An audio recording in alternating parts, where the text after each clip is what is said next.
Hello everyone and welcome to the video to install Pycharm. So Pycharm is the editor that we will use for creating our automation test cases through Robot Framework. So to begin with Pycharm installation, we will have to download the Pycharm from its official website. So here is the link that I'm providing you to download it from the official website. So if we go to this link, I'm just going to copy it.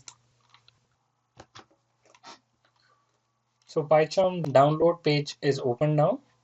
In this page, we will download the version 2.19 because that version is more stable with Robot Framework.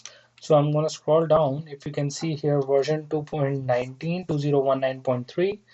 In that, I'm going to download it for Windows. So I'm going to click here.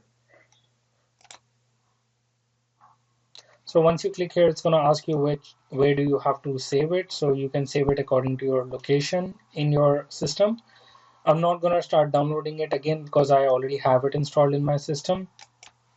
But once you download it, you will have something like a pop-up when you will click on installing the exe. You will click next, and then it will ask you to give the location where you want to install it. So you can leave it as default. And in this one, after you click next from here, they're going to ask you a few options over here. So you have to check mark 64-bit launcher. You have to checkmark create associations.py, and the most important, add launchers directly to the path. So once you click next to it, you will have to reboot your system in order to successfully complete the installation.